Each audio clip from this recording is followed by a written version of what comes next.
Good morning, everyone. My name is Ina Harvey. I represent ICA, Je représente l'ICA, l'Institut interaméricain pour la coopération et l'agriculture. Je voulais revenir sur l'intervention du professeur Reid, qui a affirmé que l'agriculture traditionnelle, à grande échelle, ralentissait la croissance des petits États. Je crois qu'il faut replacer la contribution de l'agriculture dans un contexte plus large. Au sein de notre institut, l'ICA, nous avons mené plusieurs études sur la part réelle de l'agriculture dans les économies des Caraïbes et d'Amérique latine et les statistiques dont nous disposons en ce qui concerne l'apport de l'agriculture au PIB oscillent entre 3 et 5%. Or, dans le cadre de notre analyse et sur la base d'informations métriques socio-économiques, nous sommes passés de 5 à 11%, voire plus dans certains cas. Merci. Thank you very much. Merci beaucoup. Yes, Ambassador Vanuatu. L'ambassadeur du Vanuatu. Chair, thank you. I wanted to, Merci, Président. Je commence par vous remercier pour ce panel, vous remercier de l'avoir présidé. Je crois que les présentations de ce matin sont très importantes, je voulais le souligner, et revenir plus particulièrement sur les questions soulevées par le professeur Briguglio et le professeur Reid. Je n'oublie pas le sous-secrétaire général des Nations Unies, que je suis très heureux de voir ce matin parmi nous. Je reviens sur la question de la notation. Je crois qu'il est temps. Il est temps que les Nations Unies réfléchissent à une nouvelle définition des PMA et des PEID. Je vous le dis parce que vous siégez aux Nations Unies depuis longtemps et que vous travaillez depuis longtemps à ces questions. Je remercie l'ambassadeur Diarra pour le travail qu'il accomplit à New York. Mais la question de la notation et la question de la vulnérabilité des PEID ne peuvent être envisagées hors de leur contexte. Vous savez que la question des revenus est directement liée à la survie. Et si la CDB, comme l'a rappelé Pierre, prend des décisions sans prendre en compte un certain nombre d'éléments essentiels, comment voulez-vous que ces petits États insulaires s'intègrent au système international? Moi, je voulais vraiment dire ce matin, pour que le sous-secrétaire en prenne note avant qu'il rentre à New York, avant les rendez-vous de Doha et de Maurice, qu'il est très important de réfléchir à la question. En 1997, l'ancien Premier ministre de mon pays à New York a demandé à l'Assemblée générale des Nations unies de revoir les critères de notation des PMA. 5 ans se sont écoulés et ce n'est qu'ainsi que le statut a pu être confirmé pour ces pays. Mais vous voyez les vulnérabilités qui sont les nôtres, les difficultés auxquelles nous sommes confrontés et je crois que c'est vraiment une question essentielle. Merci. Merci beaucoup, Monsieur l'ambassadeur, pour ces commentaires très importants. L'ambassadeur des Barbades. Merci.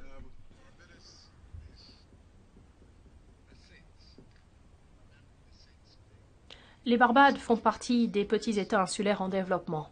Mais moi, ce qui m'a toujours dérangé, et ça me dérange depuis des années, c'est la question de savoir pourquoi les économies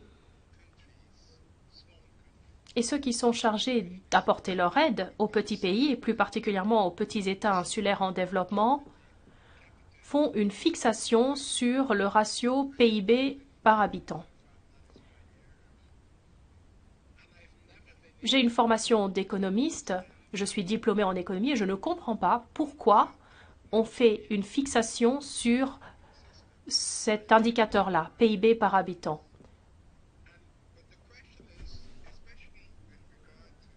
C'est plus particulièrement vrai pour l'intervention de M. Encontre. Comment faire comprendre à la communauté internationale qu'il faut aller au-delà de ce simple indicateur? Établir une liste des petits États insulaires en développement, ça ne suffit pas. Dans une grande mesure, la communauté internationale n'a pas reconnu que cette liste doit être revue régulièrement et qu'elle doit aider ces PEID à renforcer leur résistance. Les Barbades sont un exemple très parlant. On n'arrête pas de parler du PIB par habitant pour les Barbades et on nous dit « mais vous êtes riches. Vous êtes un pays riche. » Ce n'est pas nous qui avons créé les problèmes économiques et financiers dont souffre la planète depuis 2008. Or, c'est nous qui en souffrons, parce que nous n'avons comme secteur générateur de revenus que le tourisme, les services financiers, et l'OCDE n'a cessé de remettre en question notre gamme de services financiers. Dès que nous essayons d'investir dans l'un ou l'autre de ces secteurs, nos partenaires développés nous mettent des bâtons dans les roues. Je prends l'exemple de nos collègues européens. Pour le secteur des services, par exemple, nous avons un accord de coopération. Mais ce secteur est gelé aujourd'hui, 6 mois de l'année sur 12.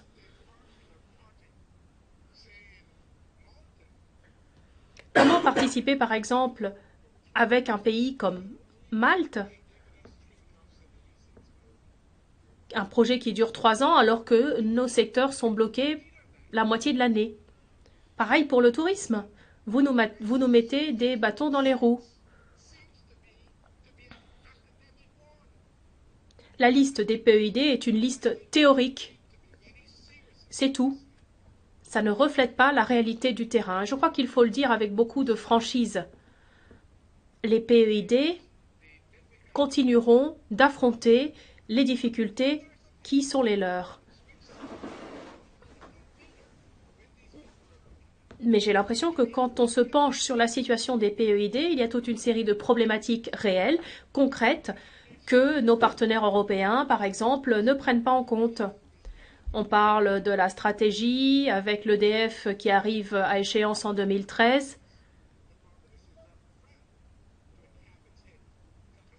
Plusieurs pays vont se faire décapiter et les Barbades font partie de ces pays. Je crois qu'il faut vraiment quitter le monde de la théorie pour entrer de plein pied dans le monde de la réalité et affronter ces questions-là, tous ensemble sur la scène internationale.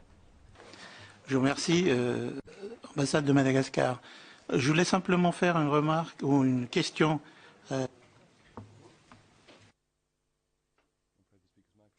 Une question volontairement provocatrice,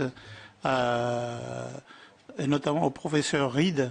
Dans les solutions de secteur de croissance des petites économies dont il a cité tout à l'heure, il y avait 3, tourisme, services financiers et ressources naturelles. Est-ce que c'est vraiment plus d'actualité aujourd'hui la solution d'être un paradis fiscal? Je vous remercie. Thank you, Trinidad and Tobago.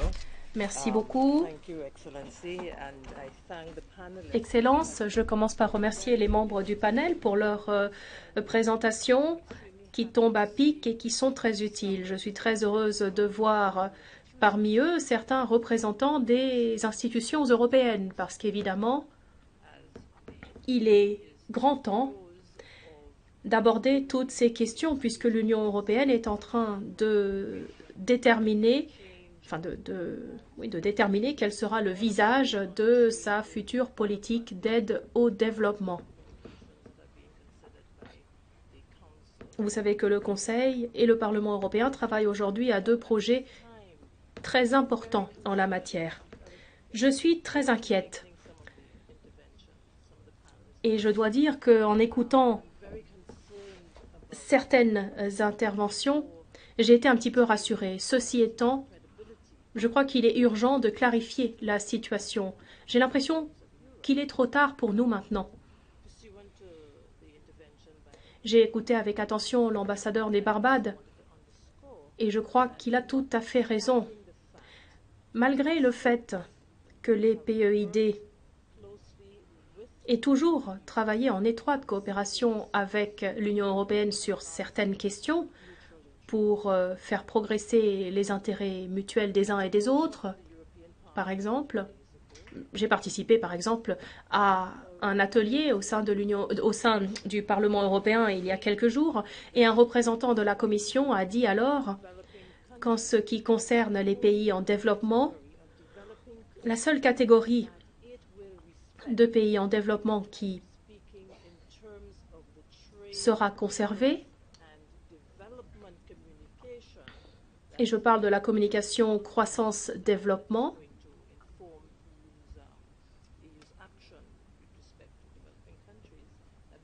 dans laquelle s'intégreront les actions européennes à l'avenir, que la seule catégorie qui persistera donc sera celle des PMA, les pays les moins avancés. Et je crois que l'ambassadeur des Barbades a tout à fait raison lorsqu'il affirme qu'il faut vraiment quitter le monde de la théorie pour entrer dans le monde de la réalité.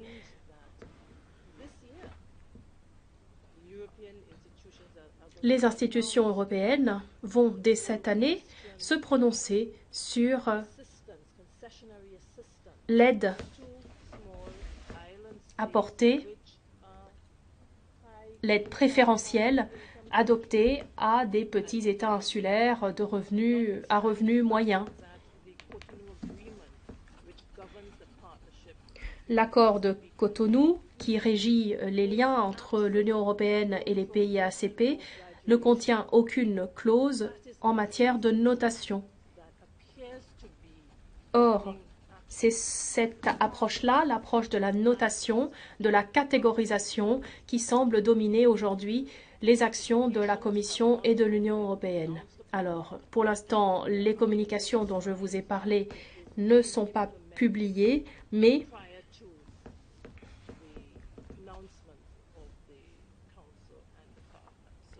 on attend le feu vert du Conseil et du Parlement. Je crois qu'il faut vraiment réfléchir à la question du calendrier. C'est une question cruciale si on veut vraiment renforcer la crédibilité des PEID. Merci beaucoup, l'île Maurice, puis le Cap-Vert. Thank you, Chair. Merci beaucoup, Monsieur le Président, et merci aux différents membres du panel pour leur présentation. Merci au CTA d'avoir organisé ce briefing. Je me contenterai de réagir à quelques observations formulées, entre autres, par le professeur Reid, l'ambassadeur Diarra et M. Encontre. Je crois qu'un lien existe entre les trois présentations en question. On a beaucoup parlé de l'ouverture au commerce.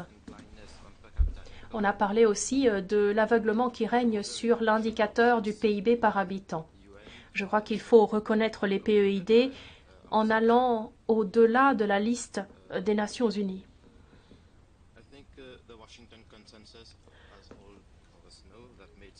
Le consensus de Washington est associé à d'excellentes recommandations, comme nous le savons tous.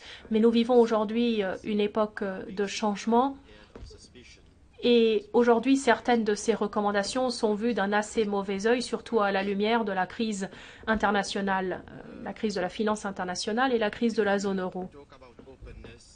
Quand on parle d'ouverture et quand on parle d'avantages compétitifs ou comparatifs, en tout cas, les PEID ne sont pas en mesure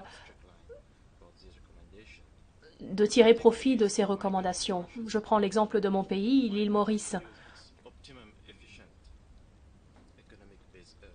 Si nous utilisons de façon aussi efficace que possible nos facteurs économiques, nous ne pourrons pas concurrencer, par exemple pour la production de t-shirts, les grands pays émergents. Donc optimiser notre base économique, d'accord, mais ça ne nous permettra pas de produire des produits moins chers que les grands pays émergents.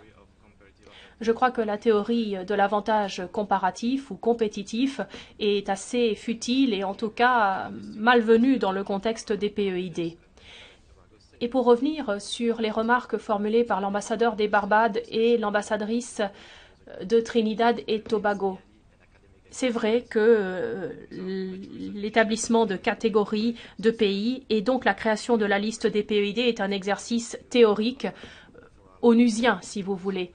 Je pense aussi aux liens qui existent avec l'OMC, avec l'Union européenne. Je sais qu'au niveau des Nations Unies, les PEID ont été reconnus d'une certaine façon, mais quand vous vous placez dans un autre contexte, comme celui de l'OMC et de ses règles multilatérales pour le commerce, contexte très important pour les PEID. Nous essayons d'obtenir là une approche à des conditions favorables pour nous, mais c'est très difficile.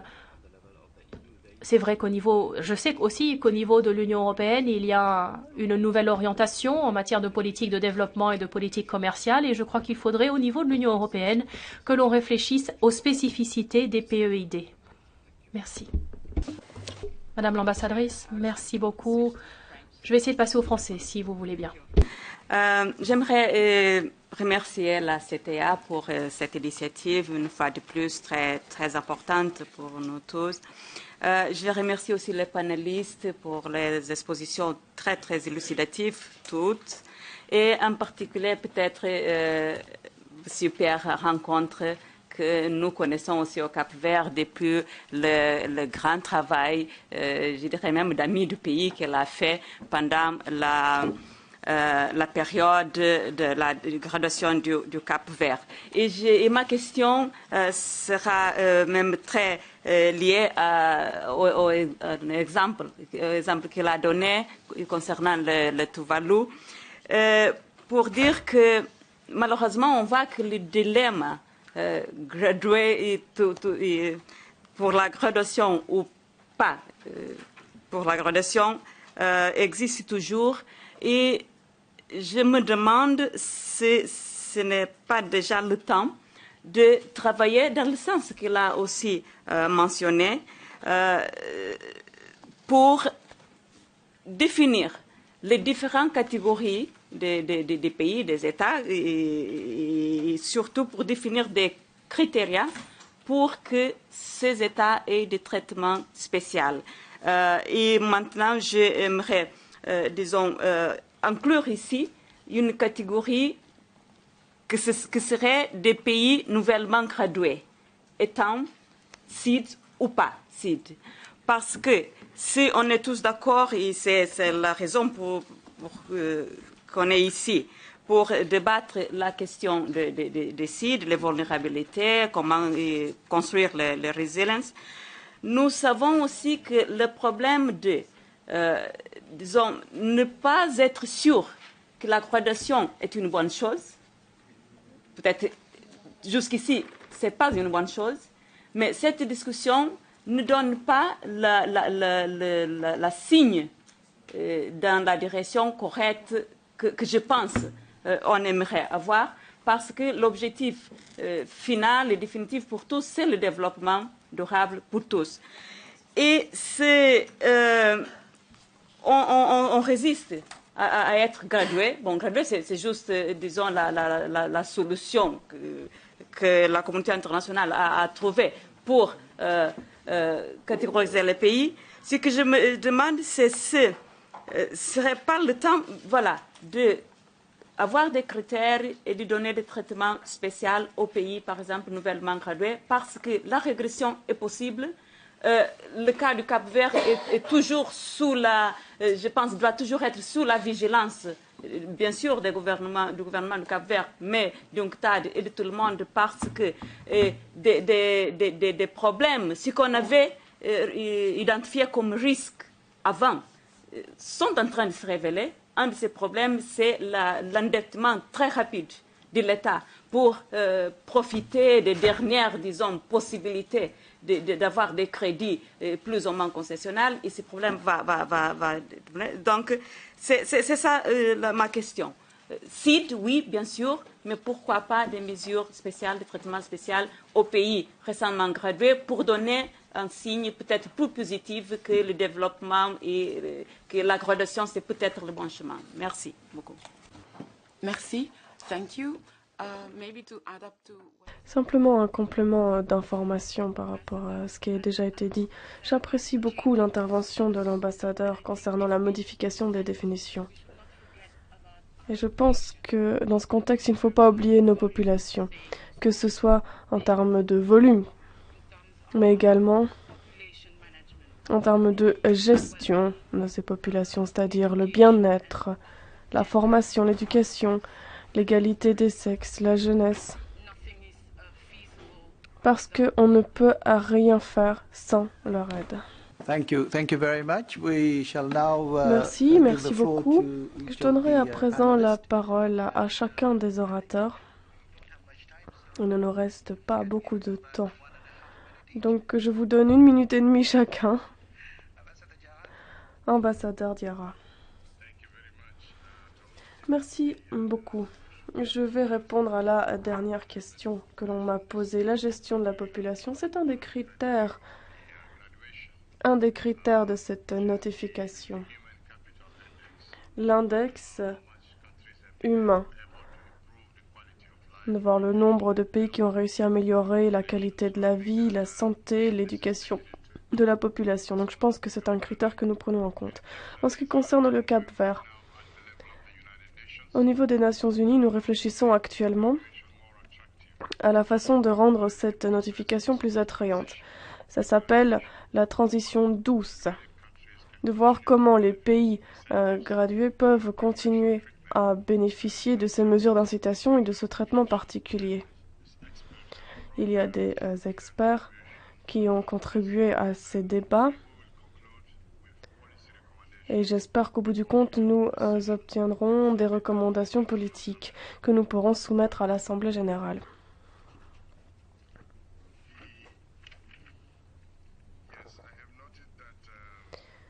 J'ai pris note d'une autre question.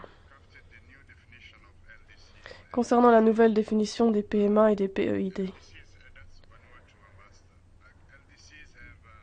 Les PMA doivent satisfaire un certain nombre de critères pour entrer dans cette catégorie. Il y a 3 critères qui ont été convenus par la communauté internationale, c'est-à-dire l'indice, la croissance par habitant et l'indice de vulnérabilité.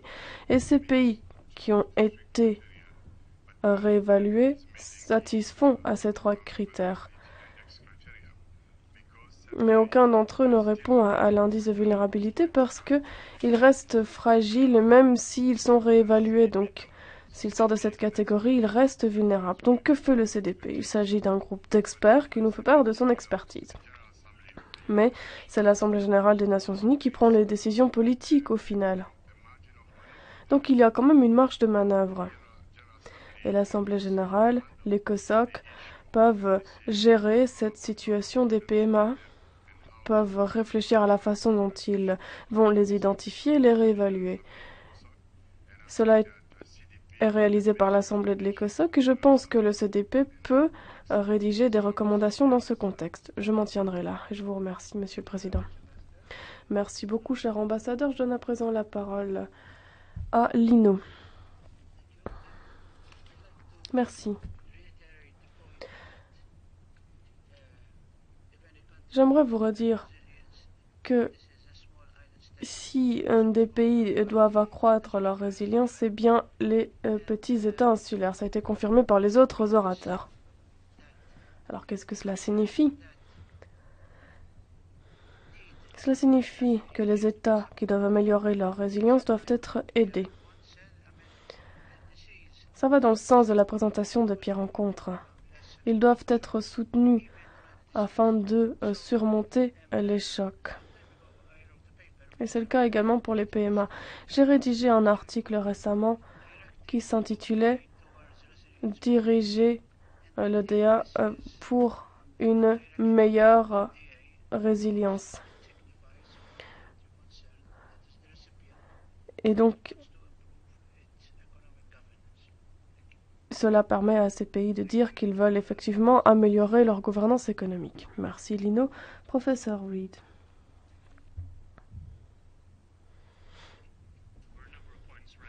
Alors, il y avait toute une série de questions qui avaient été posées qui concernaient ma présentation et les points que j'avais soulignés. J'ai pas le temps de répondre à tout, mais je vais essayer de répondre au principal. On a parlé de transition, c'était essentiel.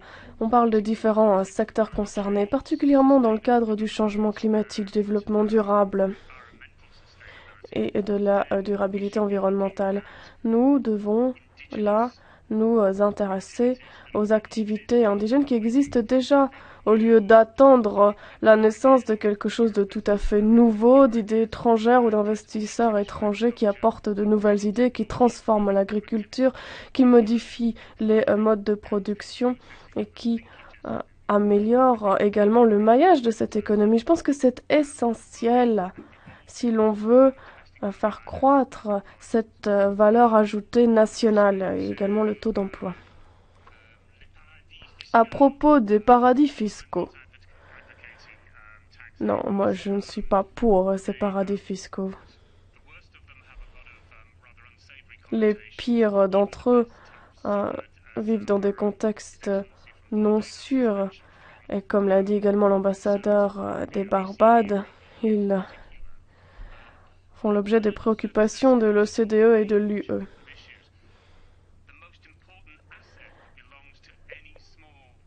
Les avantages de ces petits États, qu'il s'agisse des îles ou pas, c'est la population.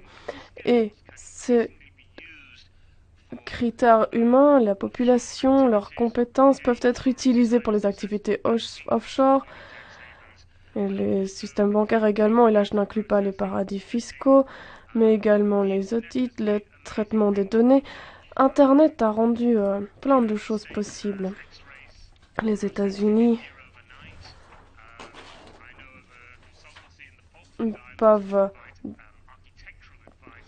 Je connais une firme qui conseille les États-Unis au point de vue de l'architecture. Donc là, il y a vraiment toute une palette de possibilités qui s'ouvrent et qui permettent de mener des activités transfrontalières à un coût très faible. Et donc, c'est un point sur lequel peuvent se baser ces petites économies afin d'avancer et de rebondir. En guise de conclusion, je voudrais vous répéter que la clarté et la crédibilité sont essentielles pour les PEID, mais c'est également essentiel pour les autres mesures de bien-être concernant ces petites économies. Il y a l'indice de développement humain qui a été rédigé par les Nations Unies. Il y a beaucoup de petites économies qui sont très bien classées dans ce domaine. Et le revenu par habitant, c'est également une mesure très claire et simple. C'est peut-être pas idéal, mais les autres moyens de mesure ne sont pas non plus idéaux. Merci. Pierre Rencontre. Merci beaucoup, Monsieur l'ambassadeur, et je vais essentiellement répondre à Madame l'ambassadrice du Cap-Vert, que je salue d'ailleurs et qui a eu la gentillesse de se rappeler l'époque où nous avions travaillé ensemble il y a une dizaine d'années. Sauf erreur de ma part, vous étiez à l'époque secrétaire d'État à la jeunesse. Non. Peut-être pas, je ne sais pas. Oui, il me semble. Oui. Alors, la question des pays nouvellement gradués. D'abord, ils ne sont pas nombreux. Reconnaissez qu'ils ne sont pas nombreux. Jusqu'ici, historiquement, 3 pays sont sortis de la catégorie des PMA et récemment 2 seulement, le Cap-Vert et les Maldives. Bon, il y en a un troisième qui est en voie de sortie, c'est Samoa, et il y en aura d'autres dans l'avenir. Mais pour le moment, je crois qu'il est important de comprendre que nous essayons d'éviter les proliférations de catégories. Nous ne voulons pas les multiplier, elles sont déjà assez nombreuses et le paysage globalement des catégories est déjà assez compliqué. Donc, créer une nouvelle catégorie, comme vous le disiez, donc de pays nouvellement gradués, ce n'est peut-être pas la bonne approche. Mais il y a quelque chose qui est tout aussi utile, assurément tout aussi important, c'est de s'assurer que ceux qui perdent ou qui perdront le régime PMA pourront quand même s'appuyer sur autre chose. Et c'est là que le traitement SIDS prend toute son importance. Vous avez actuellement tout un débat, et d'ailleurs, y compris d'ailleurs à l'Assemblée générale, puisqu'il y a un groupe de travail tout à fait éminent à l'Assemblée générale qui suit les questions de ce que nous appelons la sortie en douceur, smooth transition from LDC status, la sortie en douceur pour les pays qui vont perdre le régime PMA et donc les avantages liés au traitement PMA, et qui, au lendemain de la perte du régime, se retrouvent un peu dans ce système binaire dans lequel vous avez, après avoir eu tout, vous n'avez plus rien. Donc ça, c'est pas très bon, évidemment. Donc la sortie en douceur, c'est évidemment une manière de s'assurer une sorte d'atterrissage en douceur, c'est-à-dire que la perte des avantages PMA soit la plus douce possible, en d'autres termes étalée sur un certain nombre d'années, ou même qu'il n'y ait pas de perte du tout. Dans certains cas de concessions qui sont vitales pour certains pays, eh bien, il n'est pas impensable que les partenaires du développement reconnaissent qu'il vaut mieux maintenir ces concessions parce que le pays en a vraiment besoin. Ça pourrait d'ailleurs être le cas pour ce qui concerne le Cap-Vert, qui est un pays qui a encore, comme tous les SIDS, des problèmes. Donc, et je conclus là-dessus, le point essentiel ici, et d'ailleurs nous-mêmes, CNUSED, nous essayons de contribuer à ce travail de l'Assemblée générale tout de suite, le point essentiel, c'est que pour les SIDS qui étaient PMA et qui cesseront d'être PMA, donc, mais qui, bien entendu, resteront des SIDS, parce que c'est la géographie qui le veut, pour ces pays, plus encore que pour les autres SIDS, il est absolument important de militer en faveur d'un traitement SIDS, afin qu'ils puissent, demain, si je puis dire, s'appuyer sur quelque chose d'intéressant. Pas nécessairement aussi généreux et aussi complet que le traitement PMA, mais au moins quelque chose. Je pense notamment à un programme d'assistance technique. Vous vous rappelez certainement qu'il y a pour les PMA, pour les LDCs, un programme qu'on appelle le cadre intégré renforcé. C'est un vaste programme d'assistance technique dans différents domaines, notamment relatifs au commerce, mais au développement en général. Il est vraiment réservé aux PMA. Pourquoi n'y aurait-il pas un programme équivalent pour les SIDS? Et ça, c'est SIDS PMA ou non PMA. Enfin, de toute façon, ceux qui sont PMA n'en auront pas besoin puisqu'ils ont le cadre intégré des PMA, mais les SIDS qui ne sont pas PMA, soit parce qu'ils n'ont jamais été, soit parce qu'ils ne le sont plus du fait de la graduation, ceux-là auront besoin de s'appuyer sur des formes d'assistance et des formes de traitement spécial qui pour le moment n'existent pas, d'où l'importance de militer en faveur de ce genre de traitement. Et d'où l'importance de toute la rationalité que nous appelons de nos vœux, c'est-à-dire une crédibilité de la catégorie, des critères pour la définir, etc. Merci, Monsieur l'Ambassadeur. Merci, Pierre.